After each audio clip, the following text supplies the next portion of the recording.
milosrdný Bože, utrpením a smrťou svojho Syna nášho Pána Ježiša Krista premohol si smrť, ktorú celé ľudstvo zdedilo ako trest za prvotný hriech. Prosíme ťa o nás podobnými Kristovi, a keď sme podľa prirodzenosti doteraz žili ako ľudia hriešni, tak by sme odteraz posvetení tvojou milosťou žili ako ľudia vykúpení. Skrze Krista nášho Pána.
Tak sa malo splniť slovo, ktoré povedal, z tých, ktorých si mi dal, nestratil som ani jedného.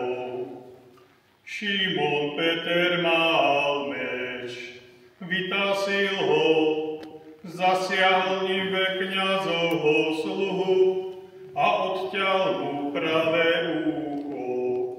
Sluha sa volal Malchus. Ale Ježiš Petrovi povedal: Schovaj meč do pošvy a sa nemám piť kalich, ktorý mi dal Otec. Kohorta, veliteľ a židovskí sluhovia Ježiša chytili, zviazali ho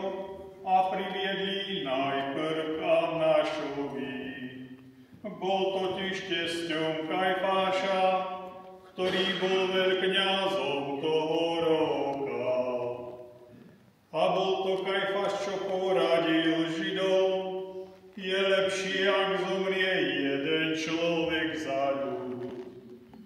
Za Ježišom šiel Šimon Peter a iný učeník. Ten učeník sa poznal s veľkňazom a vošiel s Ježišom do veľkňazovho dvora. Peter však ostal vonku pri perách. Potom ten druhý učeník, čo sa poznal s veľkňazom, vyšiel, prehovoril s vrátničkou a voviedol ta Petra. Tu vrátnička povedala Petrovi: nie si aj ty z učeníkov toho človeka? On vravel: nie som. Stáli tam aj sluhovia a strážnici, ktorí si rozložili oheň, lebo bolo chladno, a zohrievali sa. S nimi stal aj Peter a zohrieval sa. Veľkňaz sa vypytoval Ježiša na jeho učeníkov a na jeho učenie. Ježiš mu odpovedal: ja som verejne hovoril svetu, vždy som učil v synagóge a chráme, kde sa schádzajú všetci Židia, a nič som nehovoril tajne. Prečo sa pýtaš mňa? Opýtaj sa tých, ktorí počuli, čo som im hovoril. Oni vedia, čo som hovoril. Ako to povedal, jeden zo sluhov, čo tam stál, udrel Ježiša po tvári a povedal: tak odpovedáš veľkňazovi? Ježiš mu odvetil: ak som zle povedal, dokáž, čo bolo zlé, ale ak dobre, prečo ma biješ? A tak ho Annáš zviazaného poslal k veľkňazovi Kajfášovi. Šimon Peter tam stal a zohrieval sa. I pýtali sa ho: nie si aj ty z jeho učeníkov? On zaprel: nie som. Jeden z veľkňazových sluhov, príbuzný toho, ktorému Peter odťal ucho, vravel: a nevidel som ťa s ním v záhrade. Peter znova zaprel a v tom zaspieval kohút. Od Kajfaša viedli Ježiša do vládnej budovy. Bolo už ráno, ale oni do vládnej budovy nevošli, aby sa nepoškvrnili a mohli jesť veľkonočného baránka. Preto vyšiel on za nimi Pilát a opýtal sa: akú žalobu podávate proti tomuto človeku? Odpovedali mu: keby tento nebol zločinec, neboli by sme ti ho vydali. Pilát im povedal: vezmite si ho vy a súďte podľa svojho zákona.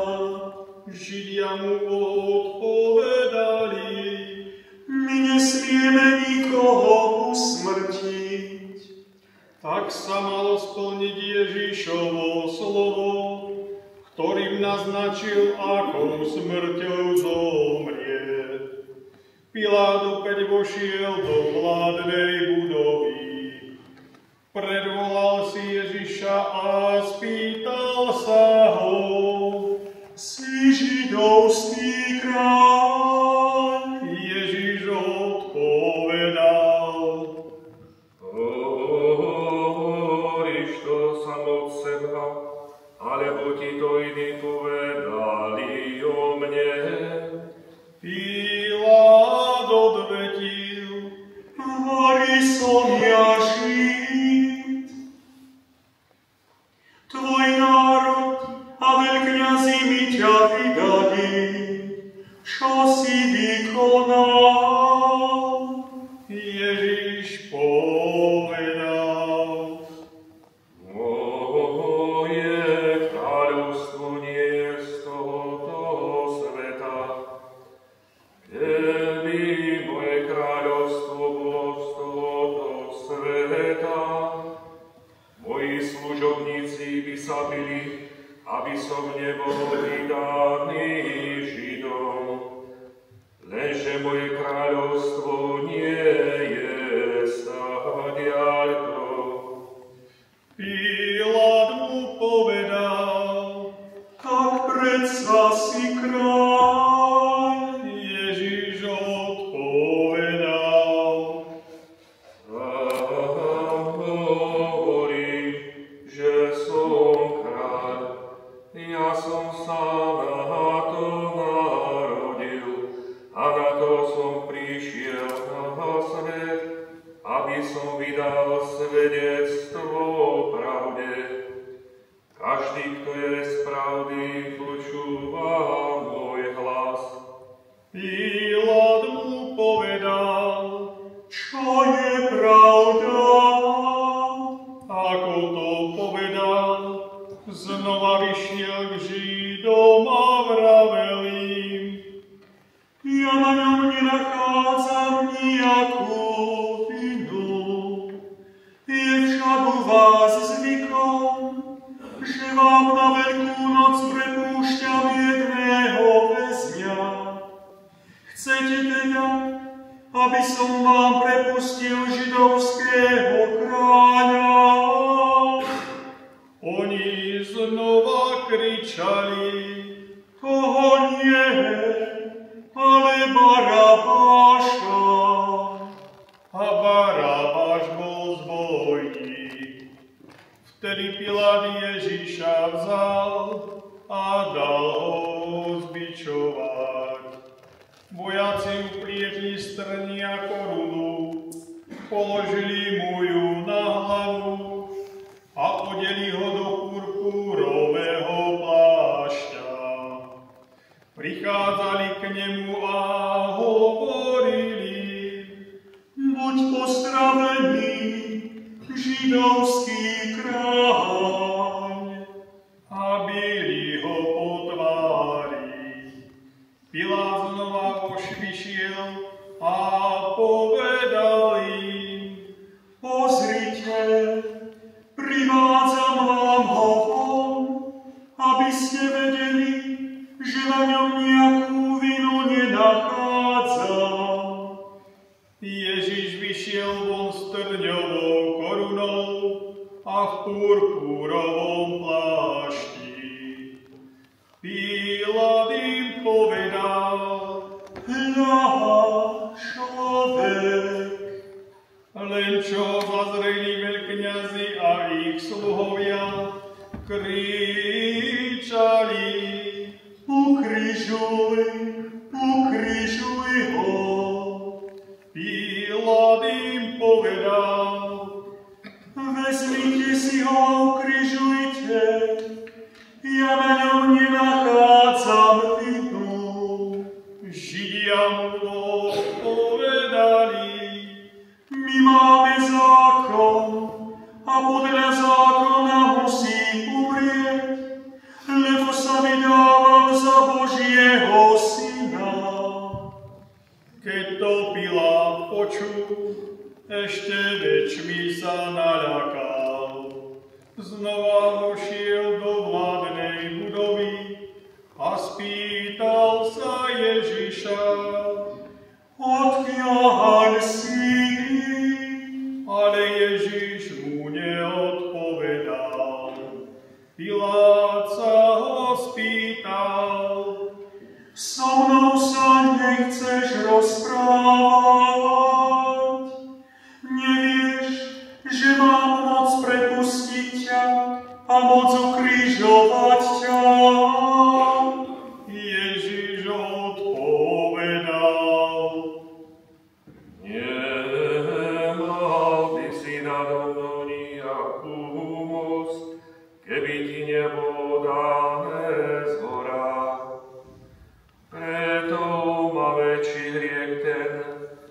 chvály dá Tebe.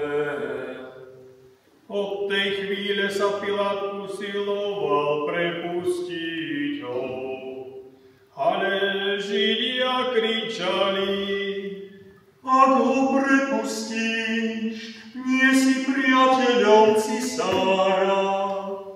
Každý, kto sa vydáva za kráľa, stavia sa proti cisárovi. Keď Pilát počul tieto slova, vyviedol Ježiša von a sadol si na súdnu stolicu na mieste zvanom Litostrotus, po hebrejský Gabata. Bol prípravný deň pred Veľkou nocou, okolo poludnia. Tu povedal Židom: Hľa, váš kráľ. Ale oni kričali: Preč s ním, ukrižuj ho. Pilát im povedal: Vášho kráľa mám ukrižovať. Veľkňazi odpovedali: Nemáme kráľa, iba cisára. Tak im ho teda vydal, aby ho ukrižovali. A oni prevzali Ježiša. Sám si niesol kríž a vyšiel na miesto, ktoré sa volá Lebka, po hebrejsky Golgota. Tam ho ukrižovali a s ním iných dvoch z jednej i druhej strany, Ježiša v prostriedku. Pilát vyhotovil aj nápis a pripevnil ho na kríž. Bolo tam napísané: Ježiš Nazarecký, židovský kráľ.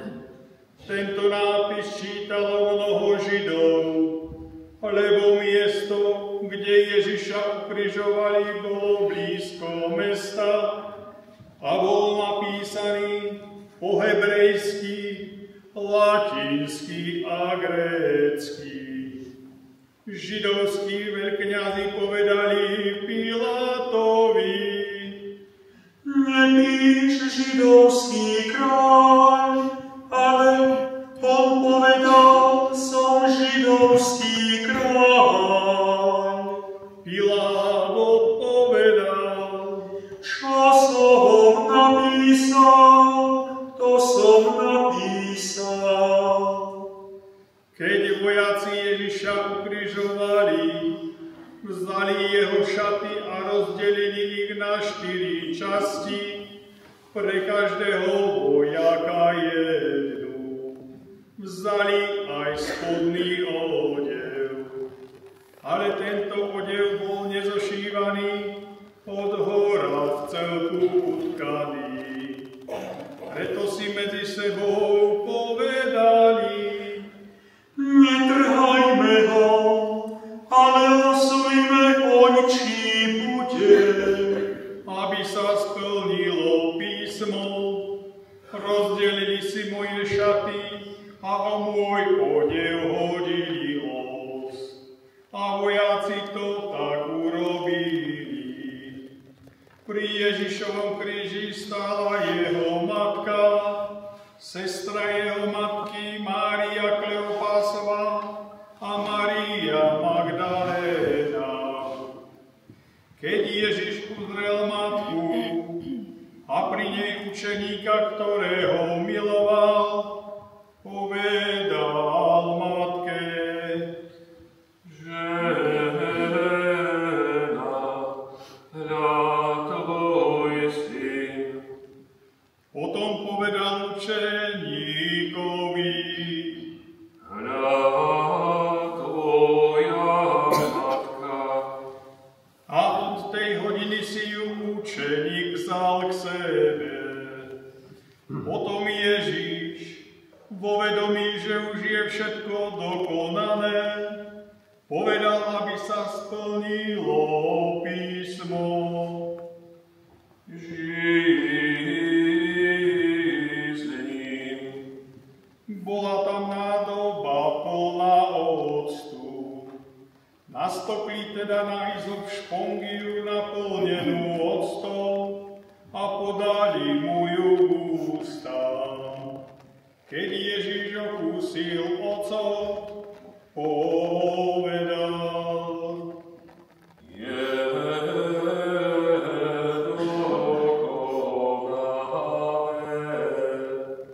Naklonil hlavu a odovzdal ducha.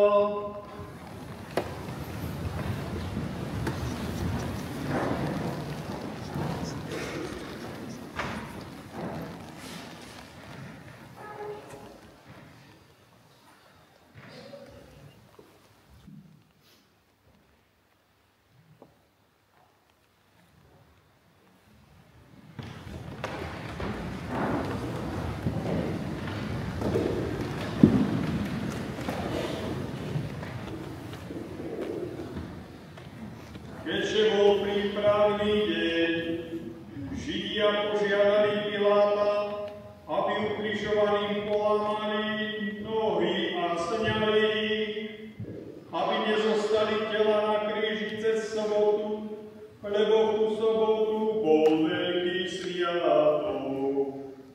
Prišli teda vojaci a polámali kosti prvému aj druhému, čo boli s ním ukrižovaní. No keď prišli k Ježišovi a videli, že je už mŕtvý, kosti mu nepolamali, ale jeden z vojakov mu kópiou prebodol bok a hneď vyšla krvavá voda. A ten, ktorý to videl, vydal o tom svedectvo, a jeho svedectvo je pravdivé. On vie, že hovorí pravdu, aby ste aj vy uverili. Toto sa stalo, aby sa splnilo písmo, koz mu nebude zlomená. A na inom mieste písmo hovorí, uvidia, koho prebodli. Potom Jozef z Arimatej, ktorý bol Ježišovým učeníkom, ale tajný, lebo sa bál Židov, poprosil Piláta, aby mu dovolil snadí Ježišovo telo. A Pilát dovolil. Išiel teda a sňal jeho telo. Prišiel aj Nikodém, ten, čo bol kedysi u neho v noci. Priniesol asi 100 libier zmesi, mirhy za lov. Vzali Ježišovo telo a zavinuli ho do plátna s voňavými olejmi, ako je užitok zvykom pochovávať. V tých miestach, kde bol ukrižovaný, bola záhrada a v záhrade nový hrob, v ktorom ešte nikde ležal. Tam teda uložili Ježiša, lebo bol židovský prípravný deň a hrob bol blízko. Počuli sme slovo Pána.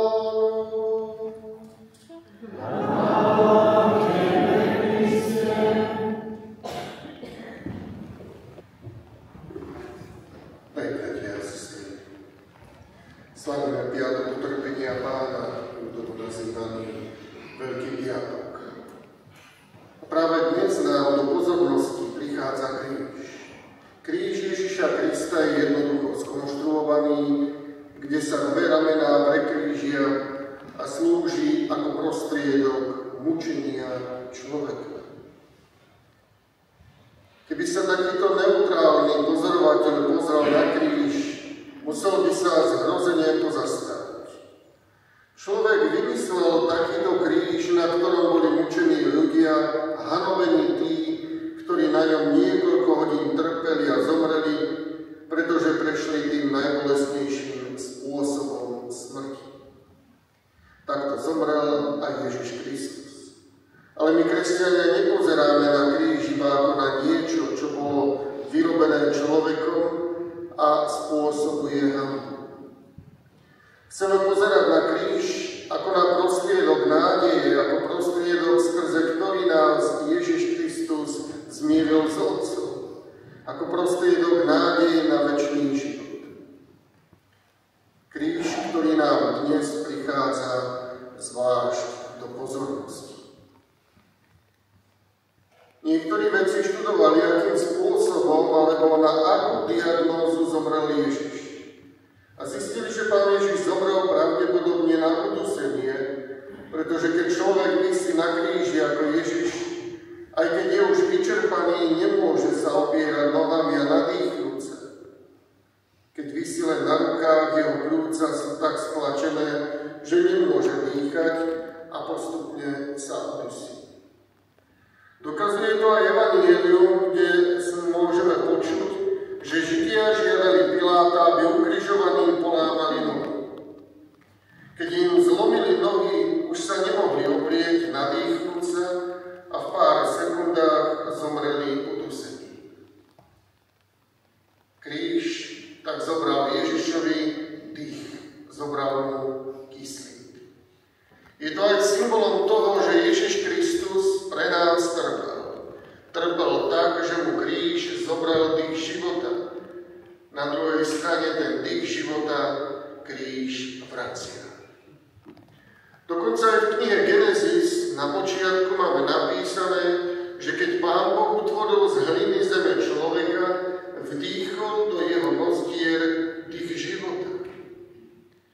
Sám Pán Ježiš, keď sa po zmrtvých staní stretol so svojimi učeníkmi, dýchol na nich a povedal im: pokoj vám, nebojte sa. Ak sme pozerali niekedy priamy prenos svätej omše, svetenia olejov, biskup pri posvetení krízmy rovnako vdýchne do krízmy. Dých sa stáva veľkým symbolom života, aj doslovne, aj symbolicky. Kríž zobral ten kyslík, ten dých života Ježišovi Kristovi. A ten istý kríž nám tento život, tento dých života navracia. Preto máme dnes prichádzať ku krížu s veľkou úctou a veľkou vďakou, veľkou láskou, aby sme sa pri uctení tohto kríža, keď si k nemu pokľakneme, keď ho poboskáme, znova nadýchli a získali opäť ten dých života, aby sme opäť načerpali silu, ktorú nám Boh skrze kríž vracia. Dokonca aj dnešný deň, na Veľký piatok, môžeme získať úplné odpustky. Je to veľká milosť, ktorú nám cirkev ponúka, keď si naozaj zbožne dnes uctíme kríž. Preto, drahí bratia a sestry, prichádzajme ku krížu s veľkou úctou a s veľkou láskou. Nadýchnime sa možno aj fyzicky, aby sme načerpali tú fyzickú a duchovnú silu. Takto si pripomenieme, odkiaľ čerpáme silu, odkiaľ čerpáme milosť kríža Ježiša Krista, ktorý sa stal pre pohanov pohoršením, ale pre nás stal veľkou nádejou a spásou, nádejou na večný život. Tak dnes obzvlášť na Veľký piatok máme pozerať týmito očami na kríž. A nie len dnes, ale počas celého roka. Amen. Modlíme sa, milovaní bratia a sestry, za svätú Božiu cirkev. Nech jej náš Boh a Pán láskavo udelí pokoj, jednotu a ochranu na celom svete, aby sme mohli pokojne a nerušene oslavovať Boha Otca Všemohúceho.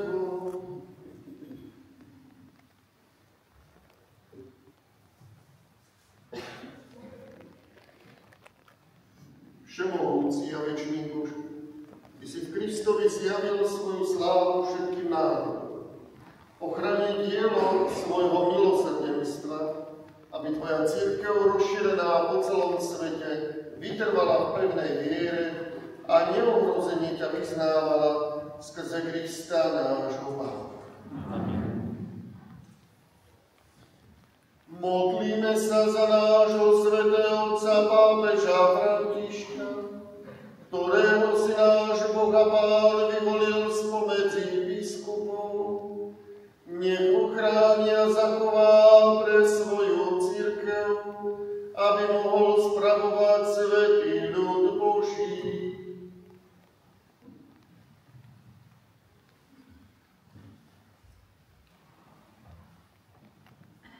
Všemohúci a večný Bože, od Tvojej vôle závisí všetko.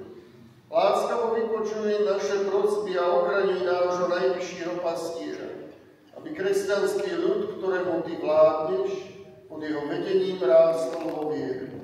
Skrze Krista nášho Pána.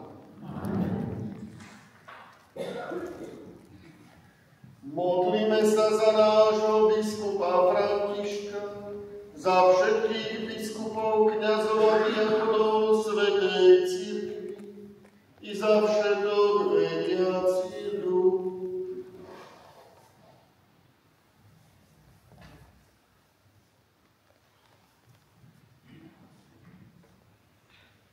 Všemohúci a večný Bože, Tvoj duch posvecuje a spravuje celú cirkev. Vypočuj naše prosby za Tvojich služobníkov a udeli milosť, aby Ti všetci verne slúžili skrze Krista nášho Pána.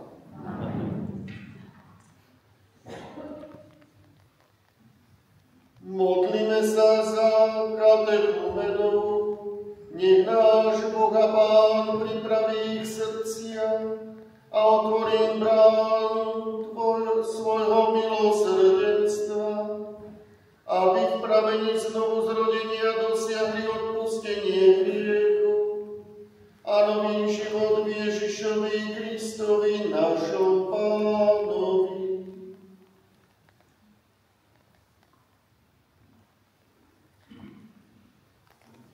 Všemohúci a večný Bože, Ty stále požehnávaš svoju cirkev novým potomstvom. Zveleduj dar viery a poznania v našich katechumenoch, aby sa znovu zrodili v krstnom prameni a boli pripočítaní medzi Tvoje adoptívne deti skrze Krista nášho Pána. Modlíme sa za všetkých bratov, čo veria v Krista a úprimne žijú podľa pravdy. Nech ich náš Boh a Pán zjednotí a zachová vo svojej jedinej cirkvi.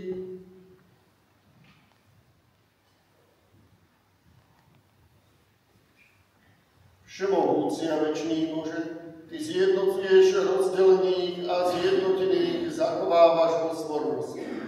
Láskavo zriadne na všetkých, ktorí veria v Tvojho Syna, a keďže ich posvetil ten istý krst, nech ich spája aj pravá viera a vzájomná láska skrze Krista nášho Pána.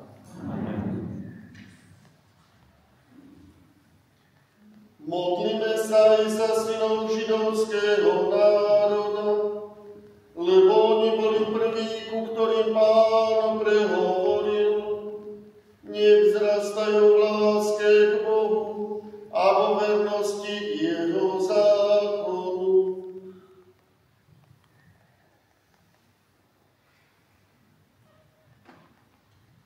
Všemohúci a večný Bože, Ty si dal svoje prisľúbenia Abrahámovi a jeho potomkom. Milostivo vypočuj prosby svojej cirkvi, aby národ, ktorý si ako prvý vyvolil, dosiahol plnosť vykúpenia skrze Krista nášho Pána.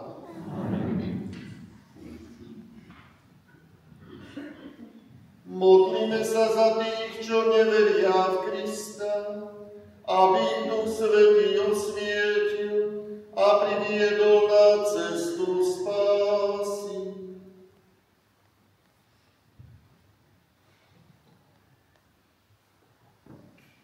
Všemohúci a večný Bože, daj, aby tí, čo nevyznávajú Krista, žili pred Tvojou tvárou statočným životom a tak došli k pravde. Nám však pomôže vždy hĺbšie vnikať do tajomstiev Tvojho života a rásť vo vzájomnej láske, aby sme boli vo svete vždy dokonalejšími svedkami Tvojej dobroty. Skrze Krista nášho Pána.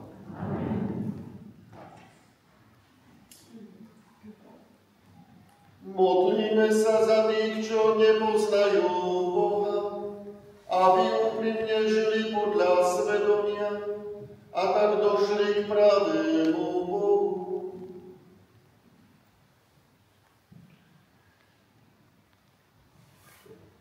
Všemohúci a večný Bože, Ty si vložil do srdca človeka takú silnú túžbu po Tebe, že sa uspokojí len vtedy, keď ťa nájde.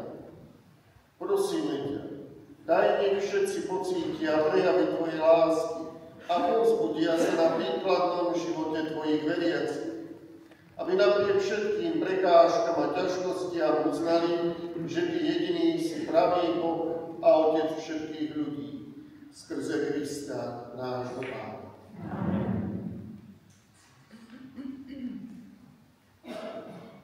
Modlíme sa za tých, čo spravujú štát. Nech náš Boh a Pán vedie ich mysle a srdcia, aby podľa jeho vôle pracovali za pravý pokoj a slobodu pre všetkých.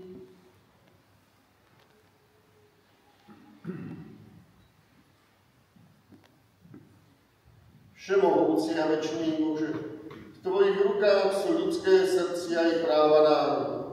Dobrotivo pomáhaj tým, čo nás zákonite spravujú, aby všade presadzovali pravý pokoj, blahobyt ľudu a náboženskú slobodu. Skrze Krista nášho Pána. Modlíme sa, milovaní bratia a sestry, k Bohu Otcu Všemohúcemu, aby oslobodil svet od všetkých neporiadkov, odvrátil choroby, zahnal hlad, oslobodil nevinne väznených, ujal sa utláčaných, cestujúcim doprial bezpečnosť, vzdialeným z domova šťastný návrat, chorým zdravie a umierajúcim večnú spásu.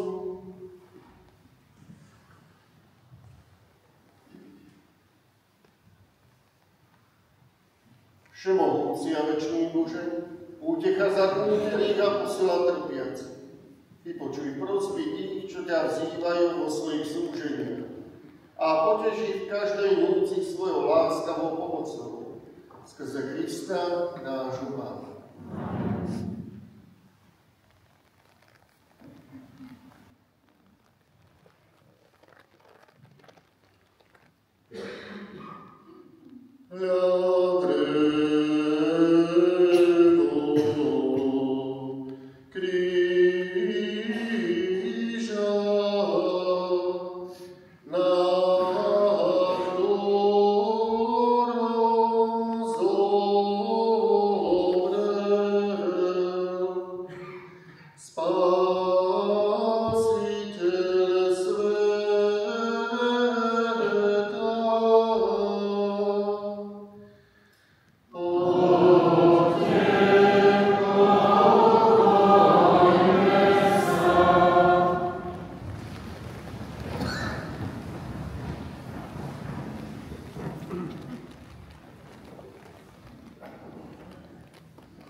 Na príkaz nášho Spasiteľa podľa jeho ústneho učenia osmelujeme sa povedať.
Prosíme ťa, Pane, zbav nás všetkého zla, udel svoj pokoj našim dňom a príď nám milosrdne na pomoc, aby sme boli vždy uchránení pred hriechom a pred každým nepokojom, kým očakávame blaženú nádej a príchod nášho Spasiteľa Ježiša Krista.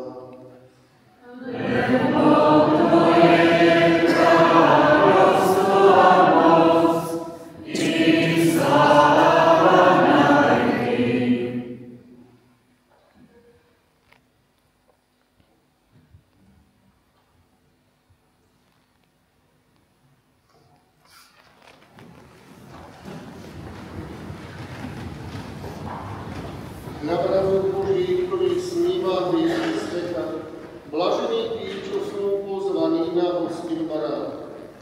Pane, nie som hoden, aby si pošiel do sveta, ale povedz za slovo a duša mi nezaviera.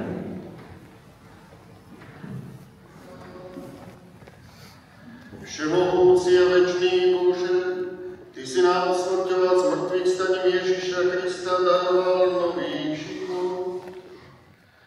Prosíme ťa, zachovaj v nás dielo svojho milosrdenstva, aby nám účasť na tomto tajomstve pomáhala žiť v ustavičnej zbožnosti. Skrze Krista nášho Pána.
Pane Ježišu Kriste, Ty si naše zmrtvých stanie a život.